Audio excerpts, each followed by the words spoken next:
Standard 6th, General Science. In this chapter 12 is simple machines. यानी simple machines, सादे machine. In the following pictures, certain devices are used to accomplish certain tasks more easily. Name the devices and discuss how they help. Such devices which are used to get more work done in less time and less effort are called machines. तो machines किसे कहते हैं? ऐसी वस्तुएं जिसे हम छोटे मोटे काम करने के लिए यूज करते हैं और जो हमारे कम ताकत से और कम खर्चे में जो हम आसानी से यूज कर सकते हैं. तो ऐसे छोटे मोटे मशीन्स को हम बोलते हैं simple machines. The nail cutter, the bottle opener, the wheel used to push the load shown in the picture are all machines. They have only one or two parts and a simple and easy structure. Such machines are called simple machines. तो ये चित्रों में आप देख रहे हो जैसे सुई धागा, ये एक चक्के से अपना लोड उठा रहा है. तो ये जैसे बॉटल ओपनर, लिड ओपनर, और ये जैसे एक्स, ये नेल कटर, ये नेल कटर.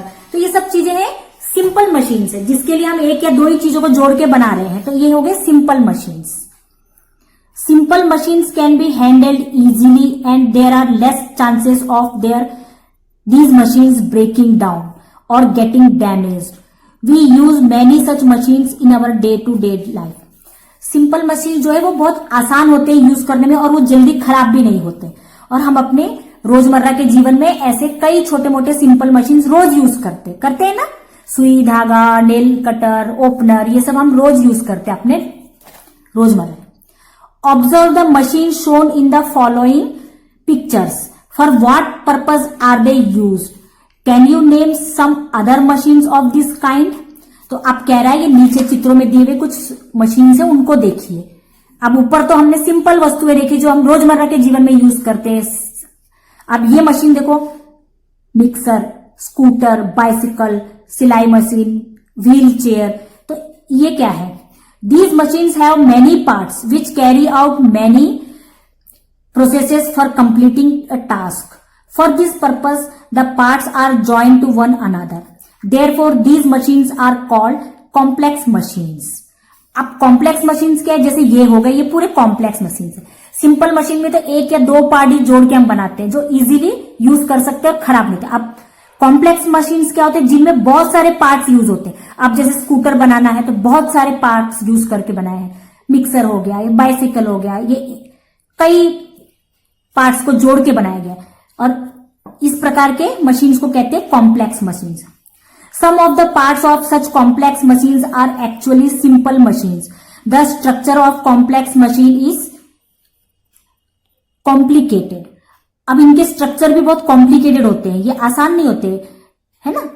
कॉम्प्लेक्स मशीन्स के स्ट्रक्चर भी कॉम्प्लिकेटेड होते हैं. In our day to day life we use simple और complex machines depending upon the task to be carried out and the time and effort required to do it. हम अपने daily use में रोज इन वस्तुओं का इस्तेमाल करते ही हैं किसी न किसी रूप में, सिंपल मशीन्स का भी और complex. Let us learn about some simple machines. An inclined plane.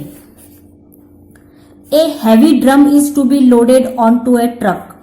Ravi chose the plank A while Hamid chose the plank B. Rahi did not use a plank at all. तो ये आप चित्र में देख रहे हैं, ये एक हैवी लोड को ट्रक में डालना है. तो ये रवि ने प्लैंक ए चूज किया, इसने हामिद ने प्लैंक बी, और राही ने कुछ भी यूज नहीं किया. तो देखते हैं किसको इजी पड़ता है. Who would find the drum heaviest to load? Who would find it lightest? Which one of the plank A and B is longer? Which one has a steeper slope? What can we conclude from this? तो कह रहा है कि किसको आसानी होगी load करने में ट्रक पे ये, और किसको कठिनाई होगी. तो आप देख रहे हैं जैसे कि इसको इजी पड़ेगा क्योंकि ये स्लोप जो है वो इंक्लाइंड है, स्टीप नहीं है. इसको स्टीप बोलते हैं, यानी ये छोटा सा है तो इसको थोड़ा ताकत ज्यादा लगानी पड़ेगी और ये इजीली ट्रक में लोड कर देगा. और इसको तो सबसे कठिन पड़ेगा लोड करने में. If a slanting plank is used to lift a weight, we have to bear less of the weight and lifting it becomes easier. Such a plank is called an inclined plane. The more gradual the slope, the lesser is the weight we bear. But such an inclined plane is longer. The steeper the slope, the shorter the inclined plane. But we have to bear a greater weight. तो वही कह रहा है कि अगर हमारा inclined plane जो longer होगा तो हमको कम ताकत लगानी पड़ेगी, यही अगर हमारा इंक्लाइंड प्लेन स्टीप होगा यानी इसकी लंबाई कम है तो हमको थोड़ा ताकत ज्यादा लगाना पड़ेगा, है ना। तो इस प्रकार इसको कहते हैं inclined plane. A wedge, an axe is used for cutting wood. A sharp tool is formed on joining two inclined planes. Such a tool is called a wedge. A wedge in used for breaking an object into two pieces or to separate objects stuck together. An axe, a knife or a chisel are some examples of this simple machine. A needle and a nail are also kinds of wedges. तो अब wedge किसको कहते हैं? Wages जो है दो inclined plane को जोड़ के बनाया जाता है जिससे हम किसी चीज को काट देते हैं, दो टुकड़ों में काटते हैं। तो ये सारे इसके एग्जाम्पल्स हैं, जैसे कुल्हाड़ी, चाकू, ये सब चीजें जो है वो स्क्रू ड्राइवर, ये सुई, ये सब चीजें, कील वगैरह, ये वेज के एग्जाम्पल्स हैं। A needle is required for stitching cloth. We use knife for cutting fruit. If the tip of a needle or the edge of a knife becomes blunt, then the needle does not penetrate the cloth and the knife does not cut into the fruit. Why is so?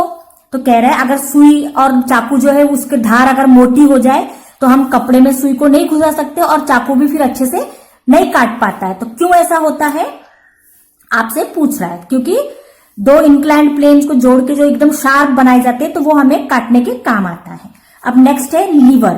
A lever, a farmer is using a strong crowbar to remove a big stone bogged down in the farm. Such a machine is called a lever.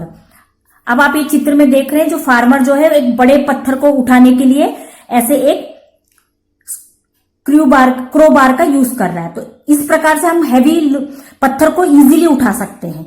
तो इस type के जो force को हम कहते हैं liver. ये जो यूज कर रहा है, लंबा रॉड यूज कर रहा है लोहे का, उससे जो है वो पत्थर आसानी से खेत से उठाया जा सकता है।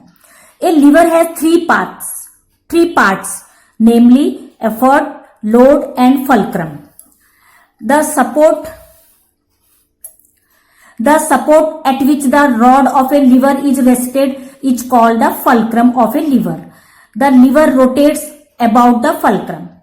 The weight lifted by a lever or the force against which the lever acts is called the load. The arm of the lever from the fulcrum to be load is called the load arm. The force applied on the other end of the rod to lift the load is called the effort. The part of the lever from the fulcrum to the effort is called the effort arm. Let's try this.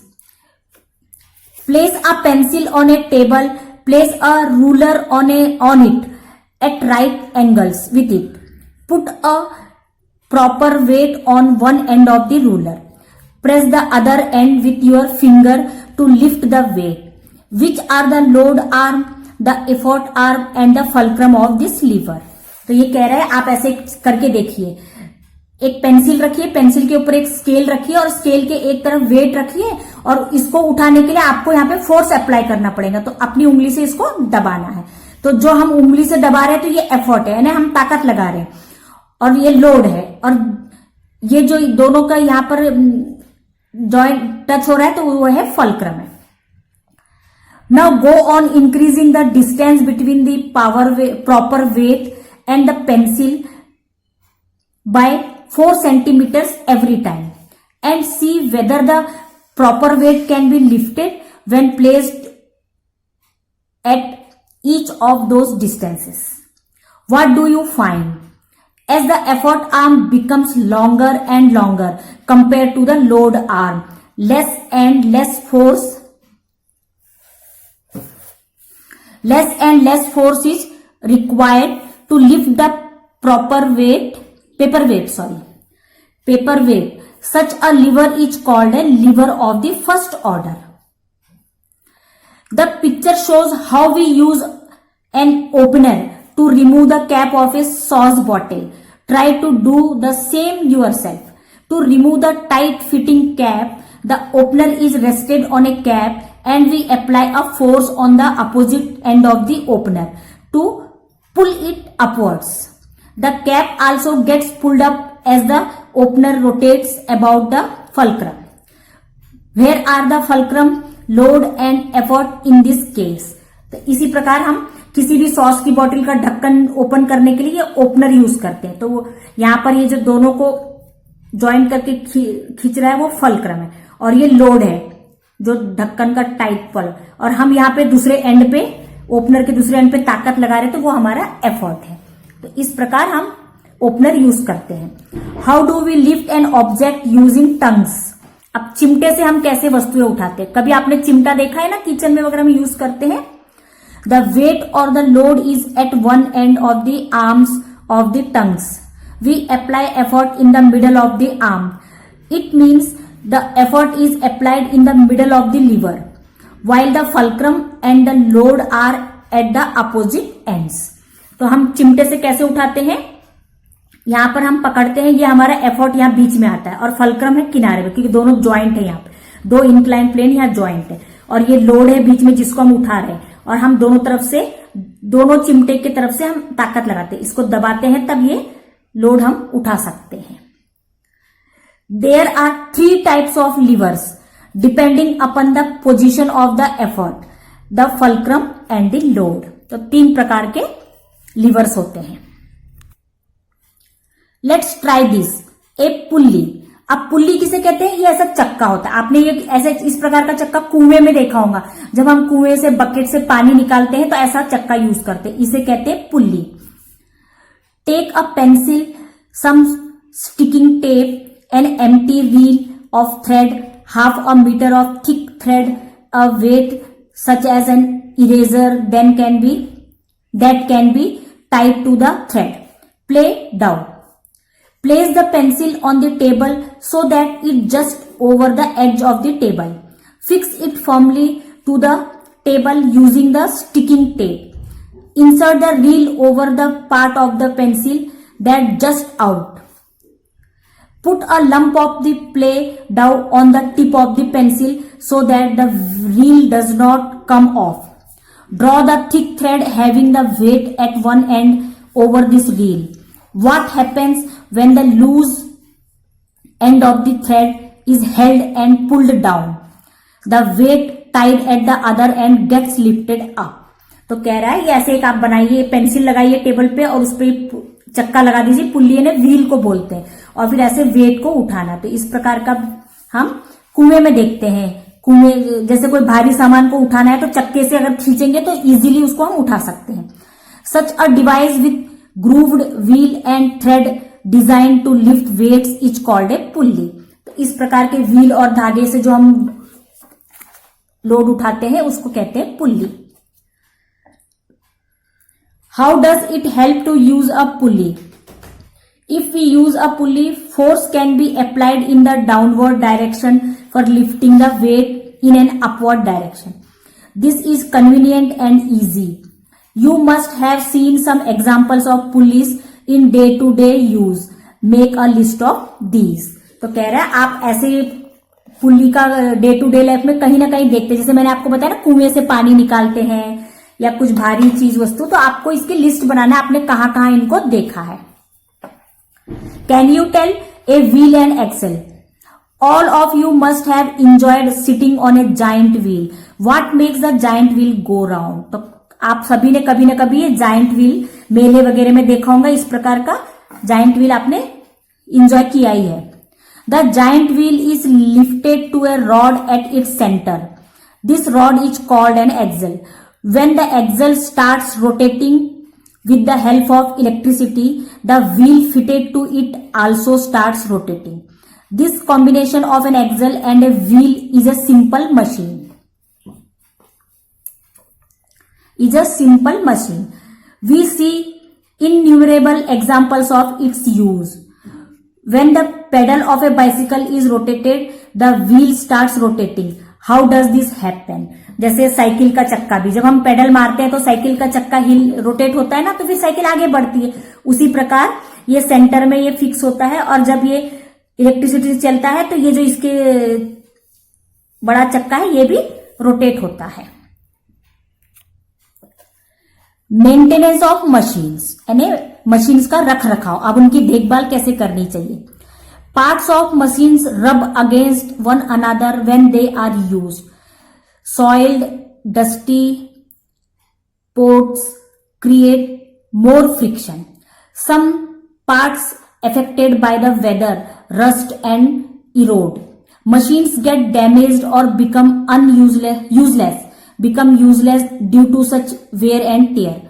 To avoid this, it is very important to take care of machines. जैसे जैसे हम machines को use करते हैं तो वो उनके parts एक दूसरे से घिस घिस के खराब होने लगते हैं। कभी कभी पड़े पड़े धूल मिट्टी खाते हैं तो भी मशीन खराब हो जाते हैं ना। तो हमको मशीन्स का टाइम टू टाइम पे देखभाल करते रहना पड़ता है, उससे जो है उनका इस्तेमाल आसान हो जाता है।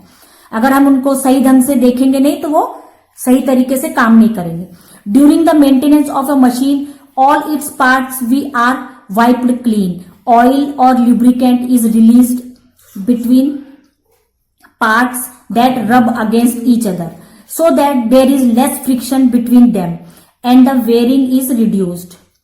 Machines are covered when not in use to prevent dust settling on them. To prevent the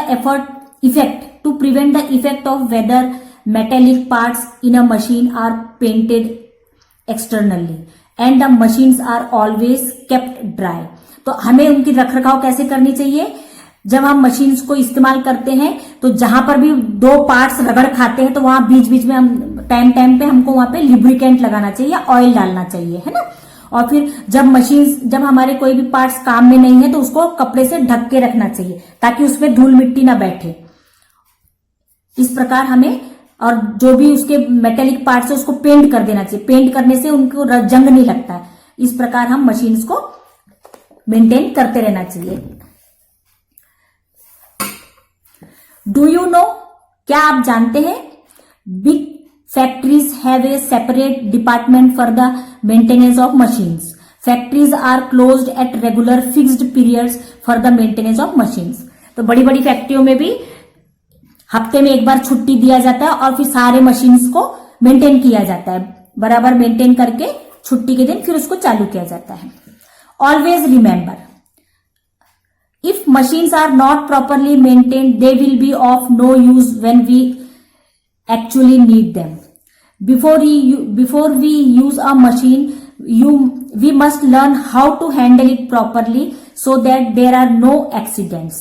तो इस बात का हमें हमेशा ध्यान रखना है कि मशीन्स को अगर हम प्रॉपरली देखभाल नहीं करेंगे, उनकी देखभाल नहीं करेंगे तो जब हमको सही में उनकी जरूरत होगी तो वो काम ही नहीं करेंगे, जाम हो जाएंगे, बंद पड़ जाएंगे। और मशीन्स को जो है इस्तेमाल करने से पहले उसके बारे में अच्छी तरह जानकारी ले लेना चाहिए। अगर हमें जानकारी नहीं होगी तो एक्सीडेंट हो सकता है, तो इसलिए हमको अच्छे से जानकारी लेकर ही मशीन्स यूज करने चाहिए। व्हाट वी हैव लर्न्ड, अब इस पार्ट में हमने क्या क्या सीखा। Machines are used for reducing efforts and doing more work in less time. Some machines are simple while others are complex. The wedge, the lever, the inclined plane, the pulley and the wheel and the axle are the simple machines. There are 3 types of levers based on the positions of effort, load and fulcrum. Machines should be maintained properly to keep them in good working conditions. तो ये सब चीजें हमने इस part में सीखा है ना, कि वर्क कैसे किया जाता है, एफर्ट कहाँ लगाया जाता है, लोड कैसे हम करते हैं, कितने प्रकार के एफर्ट्स हैं, ये सब हमने इस पार्ट में सीखा। मशीन्स का रखरखाव करना चाहिए, नहीं तो वो जाम हो जाते हैं। तो इस प्रकार ये हो गया पार्ट का डिस्क्रिप्शन। अब आगे इसके लिंक पर आप क्लिक करोगे तो आपको मिलेंगे प्रश्न उत्तर और एक्सरसाइज।